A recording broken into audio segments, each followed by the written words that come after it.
E se a sua ansiedade e o seu medo não fossem seus, mas estivessem sendo colhidos? Existe uma ordem secreta que governa o mundo nas sombras há mais de 500 anos. Eles não querem apenas o seu dinheiro ou o seu voto. Eles se alimentam do sofrimento humano, usando-o como combustível para um plano final que vai muito além da simples dominação mundial. Cada crise, cada guerra e cada tragédia que você vê no noticiário é parte de uma colheita deliberada.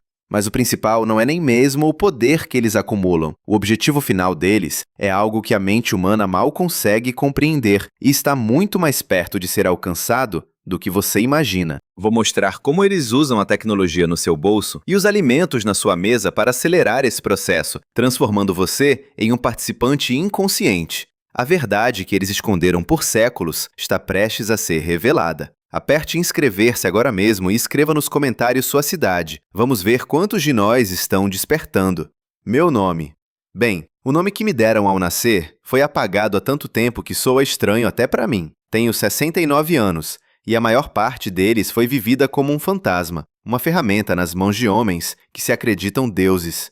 Eles me chamavam de faxineiro, um título limpo para um trabalho sujo. Meu ofício era apagar pessoas. Não apenas matá-las, mas erradicar sua existência. Apagava certidões de nascimento, registros escolares, contas bancárias, memórias digitais. Eu transformava homens e mulheres em sussurros, em buracos na realidade. Agora sou eu o sussurro. Sou eu o erro que precisa ser apagado. Estou falando com este gravador barato em um quarto de pensão em Belém, onde o cheiro de mofo e desespero é tão denso que quase se pode mastigar. Cada rangido do assoalho lá fora faz meu coração disparar. A porta é uma sentença de morte esperando para ser executada. Se você está ouvindo a minha voz, significa que este meu testamento sobreviveu a mim. E isso não é um acaso. Significa que você, de alguma forma, foi escolhido para receber este fardo, para saber a verdade sobre o mundo que se esconde sob o fino verniz da sua rotina. A primeira coisa que você precisa entender é que o mal não é uma ideia, não é uma força invisível. O mal tem nomes, tem endereços e tem conselhos de administração.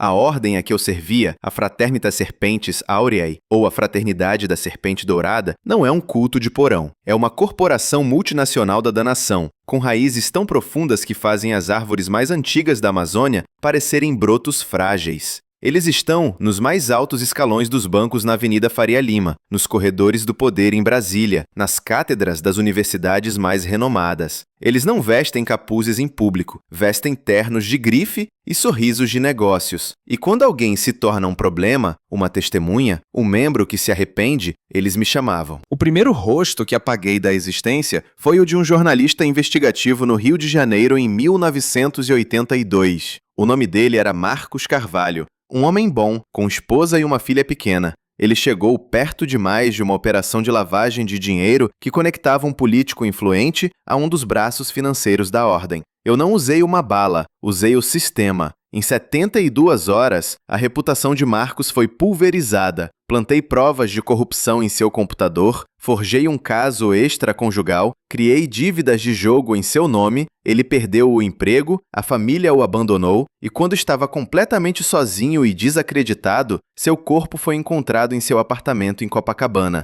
Um suicídio perfeito. Eu apaguei seus arquivos, suas contas, suas memórias.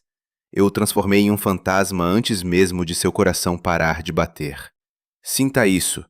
Sinta essa vertigem, essa náusea que sobe pela sua garganta. É a sensação de olhar para o abismo pela primeira vez e perceber que ele não está a quilômetros de distância, mas bem debaixo dos seus pés, escondido pelo piso de madeira da sua sala. O mundo que você conhecia, com suas regras e sua lógica, acaba de rachar. O som que você ouve é o da sua realidade se quebrando como vidro. Você não está louco. Você está apenas acordando.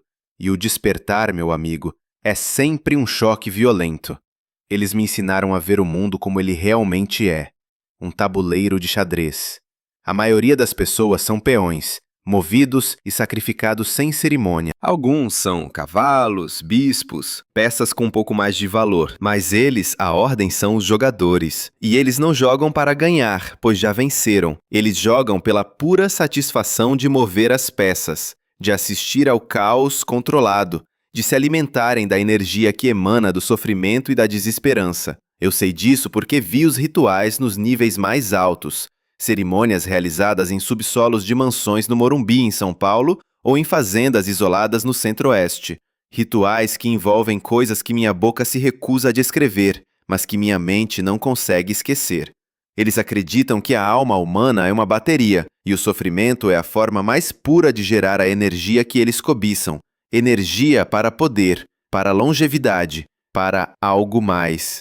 Algo que eles buscam nas sombras. O livro que eu roubei, o livro que está na minha mochila surrada neste exato momento, não contém apenas os nomes dos membros. Ele contém o registro do dízimo de cada um, a lista de vítimas, a contabilidade da dor que eles infligiram ao mundo. É a prova que pode derrubar tudo. Você, que me ouve agora, provavelmente acha que isso é loucura. Eu também acharia, se não tivesse sido a mão que executou as ordens por 40 anos. Prometo a você que, ao final desta confissão, você nunca mais olhará para um noticiário, um político ou um bilionário da mesma maneira. Você verá as cordas invisíveis que manipulam os fantoches e verá a mão que segura as cordas. Eles se baseiam em grimórios antigos, textos que a Igreja Católica tentou queimar durante séculos, mas também usam a mais alta tecnologia, algoritmos de vigilância e engenharia social que fariam qualquer agência de inteligência parecer amadora.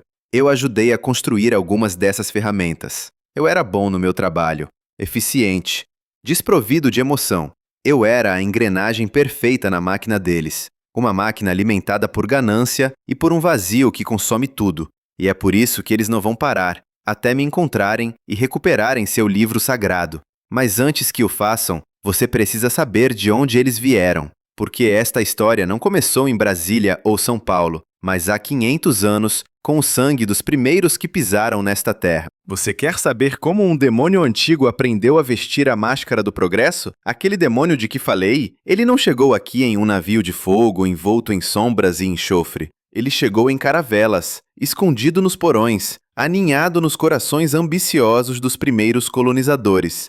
A fraternidade da serpente dourada não nasceu no Brasil. Ela foi importada como uma praga. Suas raízes verdadeiras se aprofundam no solo envenenado da Europa do século XIV, em ordens dissidentes de cavaleiros que, após as cruzadas, não encontraram mais a glória em Deus, mas no poder que vinha do conhecimento proibido que saquearam no Oriente. Eles misturaram os segredos dos gnósticos com os mistérios da Babilônia, forjando uma filosofia perversa, a de que o universo material é uma prisão, uma jaula criada por um Deus menor e imperfeito. A verdadeira libertação, segundo eles, viria através da transgressão, do abraço ao caos, da adoração à serpente da sabedoria que ofereceu o fruto do conhecimento no jardim.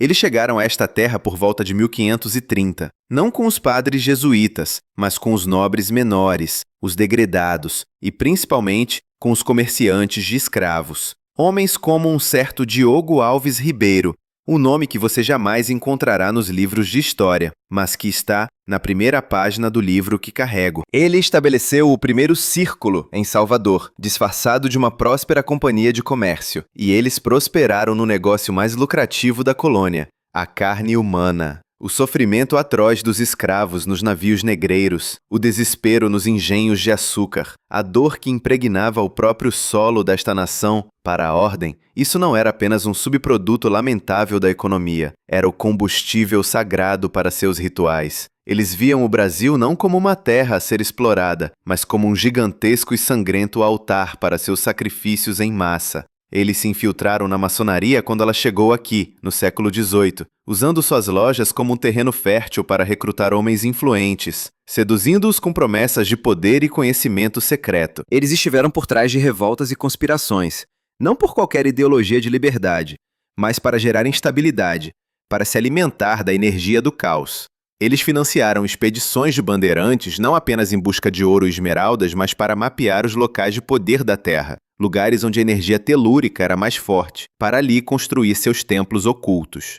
Um deles, eu sei, existe até hoje, sob as fundações de uma antiga e venerada igreja em Ouro Preto. Eu estive lá. A energia no subsolo é densa, fria e tem uma fome que parece querer sugar a sua alma. Eles manipularam a corte portuguesa quando ela fugiu para o Rio de Janeiro em 1808, posicionando seus agentes como conselheiros e confidentes. Sinta essa brasa que começa a queimar no seu peito. É a raiva justa de quem descobre que a história do seu povo, o sangue dos seus antepassados, a dor de gerações inteiras, foi usada como combustível para a ambição doentia de um punhado de parasitas. Toda luta, toda esperança, toda gota de suor derramada por gente honesta para construir esta nação foi profanada, transformada em energia para rituais profanos. Eles riram de nós. Riram enquanto contavam seu dinheiro e faziam seus brindes com vinho mais caro, sabendo que a fundação de sua riqueza era o nosso sofrimento. Deixe essa raiva queimar. Ela é o antídoto para a apatia. Muitos dos mitos que você ouve, as lendas que seus avós contavam, são, na verdade, ecos distorcidos das atividades deles. As histórias sobre o corpo seco, a alma penada que não é aceita nem no céu nem no inferno, eram versões populares para explicar as vítimas de seus rituais, cujos corpos eram deixados em um estado que desafiava a compreensão. Eles se tornaram mestres em se esconder à vista de todos, usando o folclore como um véu para suas atrocidades. Eles não se importam com monarquia ou república, com esquerda ou direita. Essas são apenas ferramentas, distrações para a massa de peões no tabuleiro. O objetivo sempre foi o mesmo: controle. Controle através do medo, da dívida, do vício e, acima de tudo, da ignorância. Eles patrocinaram a ideia de que o Brasil é o país do futuro, um futuro que, para eles, é um banquete sem fim, servido sobre os ossos de incontáveis vítimas. A história que lhes contaram na escola é uma mentira bem construída, repetida tantas vezes que se tornou verdade. Mas como essa estrutura antiga, essa conspiração de séculos, se manifesta hoje em um mundo de smartphones e redes sociais? Como eles operam sob a luz do dia? A resposta é mais simples e terrível do que você imagina. A transição da ordem para a era moderna foi a sua obra-prima de engano. Eles perceberam no final do século XIX que o poder verdadeiro não estava mais em coroas ou títulos de nobreza, mas no fluxo silencioso do dinheiro e da informação. Eles se tornaram os arquitetos invisíveis do sistema financeiro e político que nascia com a República. Você aprendeu na escola que a proclamação da República em 1889 foi um ato de militares descontentes e elites cafeeiras. A verdade é que foi uma aquisição hostil orquestrada. Eu vi os documentos, as atas de reuniões secretas datadas de 1887 em uma fazenda em Ouro Preto. Nelas, os líderes da ordem, descendentes diretos dos primeiros colonizadores, planejaram a queda do império, não por ideologia, mas porque a monarquia com suas linhagens de sangue era um sistema difícil de infiltrar completamente. Uma república, com seus políticos eleitos e seu poder pulverizado, era um paraíso para a manipulação. Eles financiaram os jornais que difamaram o imperador e apoiaram os generais que lideraram o golpe. Eles não tomaram o poder, eles dissolveram o poder para que pudessem controlá-lo por trás das cortinas. Hoje, a Fraternidade da Serpente Dourada é estruturada como uma célula terrorista com o verniz de uma corporação. No topo está o círculo interno, os Iluminados, não mais que 30 famílias cujas linhagens remontam aos fundadores europeus, sobrenomes que parecem comuns, como Oliveira, Souza, Lima, mas que em certos ramos são realeza sombria. Eles tomam as decisões estratégicas. Abaixo deles existem os círculos externos, compostos por políticos, juízes, empresários, artistas, pessoas de poder que fizeram um pacto. Eles recebem riqueza e influência. Em troca, servem aos propósitos da ordem, muitas vezes sem entender completamente a quem estão servindo. E para o trabalho sujo, para a manutenção do sistema, existimos nós, os faxineiros, um braço pequeno, secreto e letal. Éramos recrutados jovens, geralmente de orfanatos ou famílias desestruturadas, órfãos, sem laços, fáceis de moldar. Fui levado de um orfanato em Recife aos 12 anos por um homem que se apresentava como o Senhor Francisco. Ele me deu um lar, educação e me treinou. Ensinou-me a lutar, a atirar, a invadir sistemas, a mentir, a matar. E o mais importante, ensinou-me a não sentir absolutamente nada. Agora o medo chega. Não o medo de um monstro debaixo da cama, mas o medo real, gelado e paralisante de ser impotente. A sensação de ser uma formiga em um mundo governado por crianças cruéis com uma lupa. Cada instituição em que você confiava, o governo, a justiça, a imprensa, parece agora uma fachada, um teatro de fantoches. Você olha para as pessoas na rua, para seus vizinhos e se pergunta: quem mais sabe? Quem é um deles? A paranoia é uma semente. Uma vez plantada, ela cresce no escuro. E eles são os mestres em plantá-la. Eles se escondem atrás de fundações de caridade, organizações não governamentais ambientais, consultorias de investimento. É genial. Quem suspeitaria de um grupo que doa milhões para salvar a floresta amazônica enquanto, nos bastidores, usa essa mesma operação para acobertar a eliminação de líderes indígenas que se opõem aos seus projetos de mineração? Eles controlam a narrativa. Possuem fatias de grandes conglomerados de mídia. Decidem o que vira notícia e o que é enterrado. Durante a ditadura militar, eles prosperaram. O regime lhes deu a cobertura perfeita para limpezas em larga escala. Quantos dos desaparecidos políticos foram, na verdade, vítimas da ordem? Quantos foram eliminados não por sua ideologia, mas porque tropeçaram em seus negócios sujos? O trabalho de um faxineiro é cirúrgico. Digamos que um promotor em Brasília, um tal de Gustavo Almeida, começa a investigar um esquema de corrupção que leva a um dos membros do círculo externo. A ordem chega até mim através de um canal criptografado. Sem nomes, apenas um código. Eu recebo um dossiê completo sobre o alvo, rotinas, fraquezas, medos. O objetivo não é apenas matar, é apagar. Eu plantaria evidências de um caso extraconjugal para destruir sua credibilidade. Infiltraria seus sistemas para forjar provas de que ele estava recebendo propina, criaria um rastro de dívidas de jogo. E então, quando ele estivesse no fundo do poço, isolado e desacreditado, a morte viria. Um acidente de carro, um infarto fulminante, algo limpo, inquestionável. Eu supervisionaria a limpeza digital, a remoção de arquivos, a alteração de registros. Em um mês, o promotor Gustavo Almeida seria apenas uma nota de rodapé esquecida, um exemplo do que acontece quando se mexe com as pessoas erradas. Eu fiz isso 17 vezes, 17 almas apagadas da existência, cada uma delas um peso que carrego. Mas houve uma, em particular, que me quebrou. Uma limpeza que foi diferente de todas as outras. Uma que me mostrou a verdadeira face do monstro que eu servia. E foi essa que me colocou aqui neste quarto, esperando pelo fim. A missão que mudou tudo chegou em uma noite fria de junho em São Paulo. Eu estava em um apartamento seguro na Vila Madalena, um lugar anônimo, como todos os outros que usei por décadas. A ordem chegou como sempre, um arquivo criptografado com o codinome Projeto Raiz Amarga. O alvo era uma família inteira. Isso, por si só, já era um alarme. Normalmente o alvo era um indivíduo. Eliminar uma família era barulhento, arriscado, deixava rastros.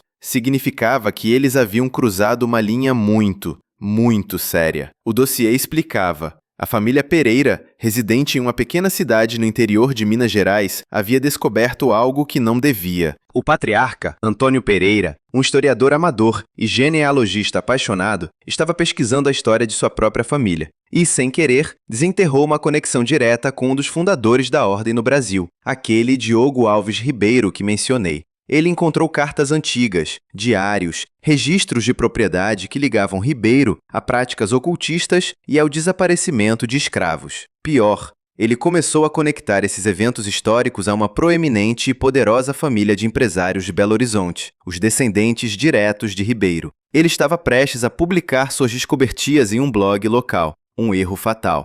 A ordem era clara e brutal: apagar o ramo. Antônio, sua esposa Maria e seus 2 filhos adolescentes, Lucas e Mariana. A morte deles deveria parecer um assalto que deu errado. Uma daquelas tragédias comuns que chocam por um dia e são esquecidas no seguinte. Eu fiz o que sempre fazia. Comecei a estudar as fotografias, os mapas da propriedade, as rotinas da família. Eu era metódico, frio, um cirurgião planejando uma operação. E foi então que aconteceu. Olhando para a foto de Antônio Pereira, um senhor de cabelos brancos e um sorriso gentil, que me pareceu estranhamente familiar, senti uma pontada, uma falha na minha armadura de indiferença. Vasculhei o dossiê, procurando por mais informações, por qualquer detalhe que explicasse aquela sensação. Encontrei uma foto antiga, em preto e branco, de uma festa de família. provavelmente dos anos 70. Nela, um jovem Antônio estava ao lado de uma mulher que eu reconheci instantaneamente, como se tivesse visto seu rosto todos os dias da minha vida. Era minha tia-avó, a irmã da minha avó. Aqueles não eram estranhos, eram meus parentes, um ramo distante da família que se perdeu com o tempo, que minha vida nas sombras me fez esquecer. Mas ainda assim, meu sangue. Naquele momento, 40 anos de condicionamento, de desapego forçado, de treinamento para ser uma máquina, ruíram. Eu vi o rosto da minha avó no sorriso de Maria. Vi minha própria infância perdida nos olhos dos jovens Lucas e Mariana. Eles não eram um alvo, eram família. Pela primeira vez na minha vida, a engrenagem na máquina travou. Eu não podia fazer aquilo, mas recusar uma ordem era uma sentença de morte. A ordem não tolera falhas, muito menos traição. Eu tinha poucas horas para decidir. No meio de toda essa escuridão, você sente isso, uma pequena chama. É a esperança. A esperança que nasce não de uma promessa de vitória, mas da simples prova de que até a alma mais endurecida pode encontrar um limite. Se um monstro como eu pôde despertar, se o laço de sangue pôde gritar mais alto que décadas de doutrinação, então talvez a humanidade não esteja completamente perdida. Talvez dentro de cada um exista uma linha que não pode ser cruzada. E essa centelha de decência, por menor que seja, é a única esperança que temos. Foi quando eu tomei a decisão que me selou. Eu sabia que a Ordem tinha um arquivo central, um servidor físico escondido em sua sede principal, sob um prédio comercial na Avenida Faria Lima, em São Paulo. E nesse servidor, eu sabia que havia uma cópia digital do livro, o registro de membros e vítimas. Mas eu também sabia de algo que poucos sabiam, o livro físico original, o grimório encadernado em couro, que era usado nos rituais mais importantes, era mantido em um cofre na biblioteca particular do líder da Ordem no Brasil, um homem chamado Carlos Ferreira Gomes. Em um ato de desespero e loucura, usei meu conhecimento do sistema de segurança, que eu mesmo ajudei a projetar, para me infiltrar no local. Eu não fui atrás da cópia digital, que poderia ser apagada ou alterada. Eu fui atrás do objeto físico, do artefato. Eu roubei o livro. E fugi. Deixei para trás minha vida, minhas contas, minha identidade. Levei apenas o livro e o conhecimento de que, a partir daquele momento, eu era o homem mais caçado do mundo. Eu tinha em minhas mãos a única prova irrefutável da existência deles. E eles sabiam disso. Mas por que eles se esforçam tanto? O que eles realmente ganham com todo esse poder e sofrimento? Não é apenas por dinheiro, é por algo muito mais antigo e faminto. O que vou lhe contar agora é o cerne da crença deles, o segredo guardado a 7 chaves pelo círculo interno. É o motivo pelo qual eles matam, mentem e manipulam há séculos. E é a parte mais difícil de acreditar, porque desafia tudo o que você aprendeu sobre a realidade. Eles não adoram o diabo como uma figura de chifres e rabo. Isso é folclore, uma caricatura para assustar os ignorantes. O que eles veneram é o vazio, o caos primordial, a entropia senciente que existia antes do universo ser criado. Eles acreditam que a criação, a vida, a ordem, a consciência, tudo isso é uma anomalia, uma doença cósmica. O Deus que criou o universo, na visão deles, é um tirano, um carcereiro que nos aprisionou na matéria e nos deu a maldição da individualidade e da emoção. A serpente, para eles, é a força libertadora que nos oferece a verdadeira salvação, o retorno ao nada, à bem-aventurada inconsciência do vazio. E a maneira de enfraquecer as paredes da nossa prisão cósmica, de abrir fendas para que o vazio possa vazar para a nossa realidade, é através de atos de extrema transgressão e da geração de energia emocional negativa em massa. Dor, medo, desespero, ódio. Para eles, essas não são apenas emoções, são frequências vibracionais, e quando geradas em escala suficiente, elas afinam a realidade com a frequência do vazio, como um diapasão. Os rituais que eles realizam não são apenas cerimônias simbólicas, são atos de engenharia metafísica. Eles usam geometria sagrada, alinhamentos astrológicos e o que eles chamam de correntes simpáticas, a conexão oculta entre um ato em um lugar e seu efeito em escala global. Um assassinato ritualístico em um local de poder, em uma data astrologicamente significativa, não é apenas um assassinato, é um acorde tocado na sinfonia da destruição. Eles acreditam que eventos como guerras, pandemias e colapsos financeiros são os grandes concertos. Eles os instigam e os guiam, não para controlar o resultado final, mas para maximizar a colheita de sofrimento. A energia colhida é usada para 2 propósitos. O primeiro é pessoal. Os membros do círculo interno usam essa energia para estender suas vidas, para manter a saúde e o poder, como vampiros psíquicos se alimentando da força vital do mundo. O segundo, e mais aterrorizante, é o objetivo final: realizar o grande rito de desfazer, um ritual que, eles acreditam, irá colapsar a nossa realidade de volta ao vazio. Eles não querem governar o mundo, eles querem apagá-lo. O livro que eu roubei é a chave para isso. Cada nome de vítima escrito em suas páginas, com uma tinta especial feita de componentes que prefiro não detalhar, ancora a energia daquela morte ao livro. Ele não é apenas um registro, é uma bateria de dor, um talismã de aniquilação que vem sendo carregado por 500 anos. É o componente central que eles precisam para o grande rito. Você entende agora.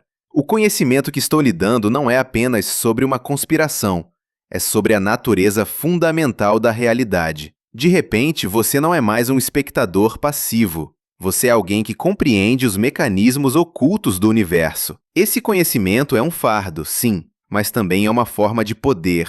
O poder de ver. O poder de não ser mais enganado. Sentir esse poder preencher você.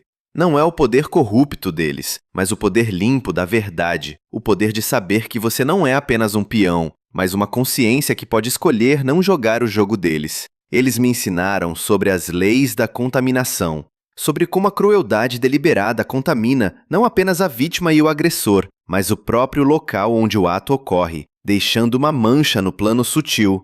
É por isso que eles compram propriedades onde tragédias aconteceram. É por isso que constroem seus edifícios sobre antigos cemitérios ou campos de batalha. Eles se cercam de ecos de dor para amplificar seu poder.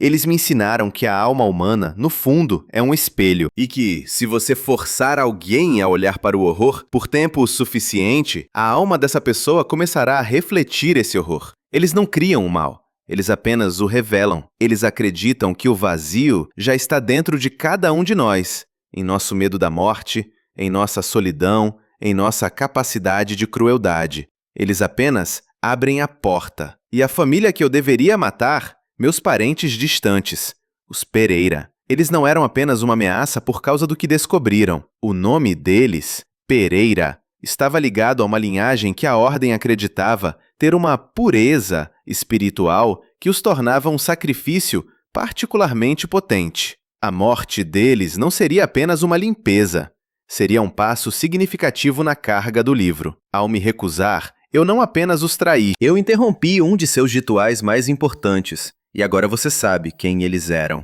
Eram a família de Antônio, Maria, Lucas e Mariana. Eram meu sangue. E ao salvá-los, eu me condenei. Mas como essa loucura cósmica se conecta ao seu dia a dia? Onde você pode ver os sinais da influência deles no mundo moderno? Você pode pensar que tudo isso é grandioso demais, distante demais da sua vida. Você está enganado. A influência deles está em toda parte, sutil como um veneno inodoro, tecida na própria estrutura do seu dia a dia. Ligue a televisão, veja a cultura da celebridade, a obsessão com a fama a qualquer custo, a exposição pública de colapsos mentais, a glorificação de comportamentos autodestrutivos. Isso não é por acaso. É engenharia social. Eles promovem uma cultura que celebra o vazio, o narcisismo e a superficialidade, porque uma sociedade espiritualmente vazia é uma sociedade fácil de controlar e de colher. Pessoas desconectadas de si mesmas e dos outros são baterias perfeitas, emitindo constantemente as frequências baixas de ansiedade e inveja que eles tanto apreciam. Pense na arquitetura das nossas grandes cidades. Prédios de escritórios que são caixas de vidro e aço, sem alma, projetados para maximizar a eficiência e o estresse. Condomínios fechados que promovem o isolamento e o medo do outro. São Paulo é um exemplo perfeito. Uma cidade que pulsa com uma energia de ansiedade e competição constantes. É um ambiente perfeito para eles. Um gigantesco altar urbano onde milhões de almas são sacrificadas diariamente no altar da produtividade sem propósito. Pense na indústria de alimentos. Produtos ultraprocessados, cheios de açúcar e químicos, projetados não para nutrir, mas para viciar e adoecer a população. Um corpo doente abriga uma mente fraca, uma vontade frágil. É mais fácil extrair energia de um rebanho doente do que de um saudável. Políticos famosos que você vê nos jornais, muitos deles são membros do círculo externo. Homens como o senador Francisco Lima ou o empresário Paulo Costa. Eles ascendem ao poder rapidamente, de forma quase mágica. Suas gafes são ignoradas pela mídia, seus crimes são encobertos. Eles não são brilhantes, são protegidos. Em troca, eles aprovam as leis que a ordem precisa, concedem os contratos para as empresas da fraternidade e olham para o outro lado quando necessário. Você já se perguntou por que projetos que claramente prejudicam a população e o meio ambiente são aprovados mesmo assim? Não é apenas por corrupção, pela troca de dinheiro, é por design. Cada floresta derrubada, cada rio poluído, cada comunidade destruída é uma vitória para eles. Um golpe contra a força da vida, uma nota a mais na sua sinfonia de entropia. As tecnologias que você usa todos os dias, seu smartphone, suas redes sociais, são as ferramentas de vigilância e manipulação mais perfeitas já criadas. Eles não precisaram inventá-las, apenas financiaram as empresas certas, guiaram seu desenvolvimento. Eles sabem o que você pensa, o que você teme, o que você deseja, e usam isso para lhe vender produtos, ideias, e acima de tudo para mantê-lo distraído e passivo, rolando uma tela infinita enquanto o mundo queima ao seu redor. Você sente isso agora, a pressa, o tempo se esgotando. Cada segundo que você passa na ignorância é um segundo que eles ganham. Cada ato de consumo inconsciente, cada clique em uma notícia falsa que gera raiva, cada momento de ódio online alimenta a máquina deles. A urgência que você sente não é pânico, é o seu instinto de sobrevivência gritando, é a sua alma lhe dizendo que a hora de ser um espectador passivo acabou. O jogo está acontecendo agora, neste exato momento, e a sua consciência é parte do campo de batalha. Minha fuga é a prova viva da eficiência deles. Desde que roubei o livro, não dormi na mesma cama por mais de 2 noites. Eles têm acesso a tudo: câmeras de reconhecimento facial, rastreadores de celular, registros de cartão de crédito. Para sobreviver, tive que me tornar um fantasma de verdade. Só uso dinheiro em espécie. Movo-me apenas de madrugada. Durmo em prédios abandonados, em abrigos para sem-teto. Mas eles têm algo mais. Eles têm os observadores. São membros de baixo escalão, pessoas comuns, o vendedor de pipoca na praça, a senhora que alimenta os pombos, o motorista de aplicativo, pessoas que foram treinadas para procurar por rostos, por sinais. Eles são os olhos e ouvidos da ordem em todos os lugares. Eu aprendi a reconhecê-los. Há um vazio no olhar deles, uma quietude predatória que não pertence a uma pessoa normal. E eu sei que eles estão se aproximando. O cerco está se fechando. Foi por isso que vim para o norte, para Belém. Achei que a imensidão da Amazônia poderia me engolir, me esconder, mas eu estava errado. Eu vi um deles ontem no mercado ver o peso. Ele não olhou diretamente para mim, mas eu senti. O ar ficou frio. O tempo de correr acabou. Agora, a única coisa que posso fazer é ensinar a você como se defender, como lutar. Eu não posso lhe ensinar a lutar contra a ordem com armas de fogo ou com violência. Eles são um exército, e você é apenas um. Tentar enfrentá-los em seu próprio jogo é suicídio, mas posso lhe dar as armas que eles mais temem, as únicas que eles não podem controlar: consciência e vontade. O método para se proteger começa com um passo simples, mas incrivelmente difícil no mundo de hoje. Desligue o ruído. Reduza drasticamente seu consumo de notícias, de redes sociais, de entretenimento vazio. Eles o mantêm em um estado de constante agitação e reação, pulando de uma indignação para outra, de um medo para o próximo. É assim que eles o controlam e colhem sua energia. Recupere seu silêncio interior. Medite por 10 minutos todos os dias. Caminhe na natureza, se puder. Passe tempo em silêncio, sem estímulos. É nesse silêncio que você começará a ouvir sua própria voz, sua intuição, que é a sua primeira e mais importante linha de defesa. O segundo passo é questionar tudo. Não aceite a narrativa oficial de nada. Aprenda a pesquisar, a cruzar fontes, a pensar criticamente. Eles contam com a sua preguiça mental. Quando uma história parece simples demais, preto no branco, heróis contra vilões, desconfie, a realidade é sempre complexa. Eles se especializam em simplificações que servem aos seus interesses. O terceiro passo é cuidar do seu templo, seu corpo. Pare de se envenenar com comida processada e substâncias que entorpecem a mente. Um corpo saudável sustenta uma mente clara e uma vontade forte. Eles sabem disso, e é por isso que promovem uma cultura de excessos e doenças. O passo mais importante, no entanto, é a prática da invisibilidade psíquica. Eles operam em um nível energético. Eles são atraídos por picos de emoções fortes e negativas: medo, raiva, desespero.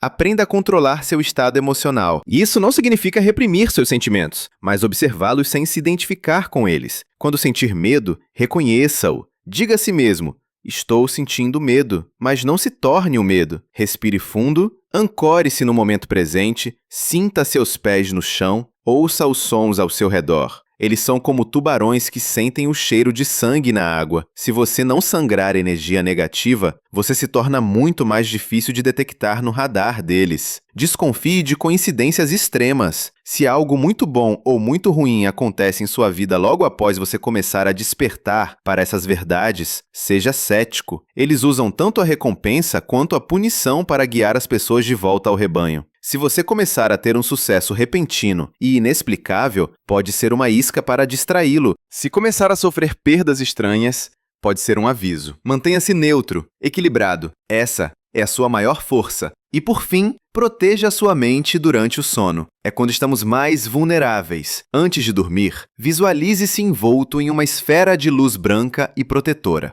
Afirme, com intenção, que nada pode entrar em seu espaço mental sem a sua permissão. Pode parecer bobagem para uma mente cética, mas a intenção é uma força poderosa no universo. Eles sabem disso e usam contra nós. Use-a a seu favor. Sinta essa firmeza crescendo dentro de você. Não é arrogância, é confiança. A confiança que vem de saber que você não é uma vítima indefesa. Você tem ferramentas, você tem poder sobre seu próprio estado interior. Eles podem controlar o mundo exterior, o dinheiro, os governos, mas eles não podem tocar no seu santuário interno, a menos que você lhes dê a permissão. Essa confiança é o seu escudo. Ela não o torna invulnerável, mas o torna um alvo difícil, um alvo que pode lutar de uma maneira que eles não compreendem. Esses métodos não o tornarão um super-herói, não o farão derrubar a ordem da noite para o dia, mas eles o tornarão um nó na rede deles. Alguém que não ressoa com a frequência deles, alguém que não alimenta a máquina. E se um número suficiente de pessoas fizer isso, a máquina começa a falhar, ela começa a passar fome.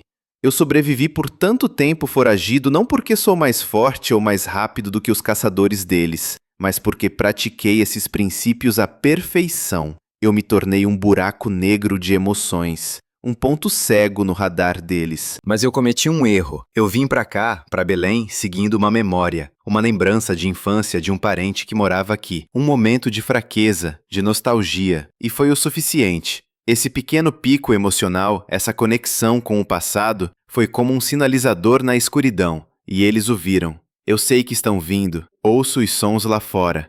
Não são os sons normais da cidade adormecendo. Há uma quietude organizada, uma espera. Eles estão montando o perímetro. Por isso, esta é a minha última transmissão, meu último aviso. E a revelação final que pode dar algum sentido a tudo isso.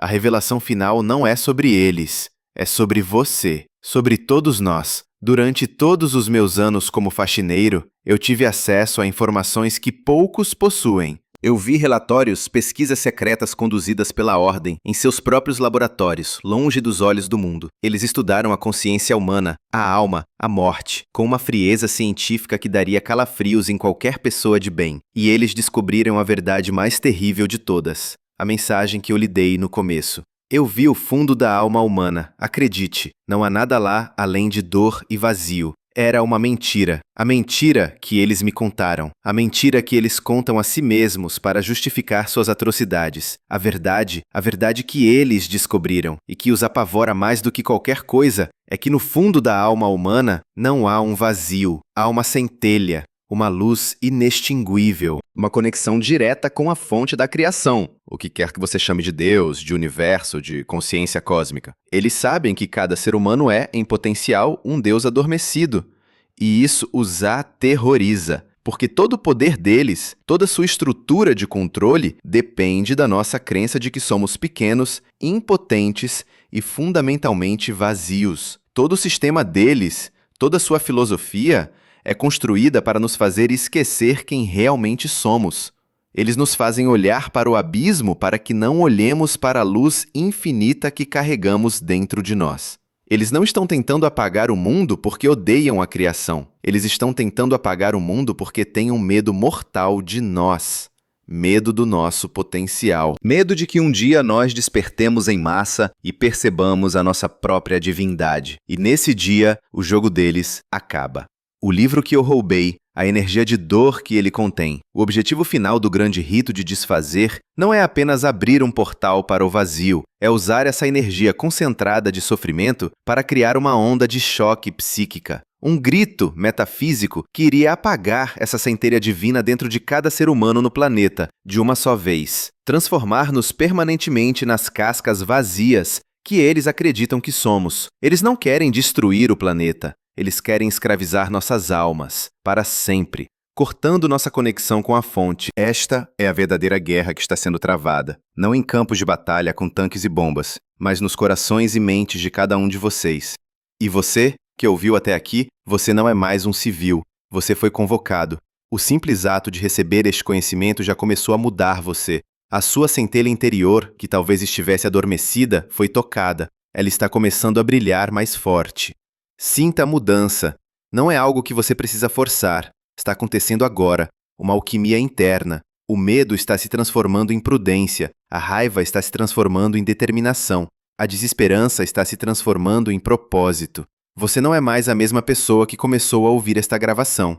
A semente da verdade foi plantada em solo fértil. Você foi escolhido não por mim, mas pela própria vida, para ser um farol, para manter sua luz acesa, não importa o quão escura a noite se torne. Esta não é uma maldição, é a sua maior bênção, a sua verdadeira iniciação na vida. O meu tempo acabou. Ouço passos no corredor, firmes, calmos, profissionais. Eles estão na porta. Este é o meu chamado à ação para você. Não lute contra eles com as armas deles. Ódio, violência, medo, isso é o que eles querem. Eles se alimentam do conflito. Em vez disso, viva. Viva com consciência. Viva com compaixão. Cultive a sua luz interior. Conecte-se com outras pessoas em um nível verdadeiro, de alma para alma. Cada ato de bondade genuína, de amor incondicional, de criatividade, de perdão, é uma arma poderosa contra eles. Cada vez que você escolhe a esperança em vez do desespero, você os enfraquece. Você é a resistência. Não faça o que eu fiz. Não se torne um monstro para lutar contra monstros. Afaste-se do abismo, mas não por medo. Afaste-se dele e vire-se para o sol. E deixe sua própria luz brilhar.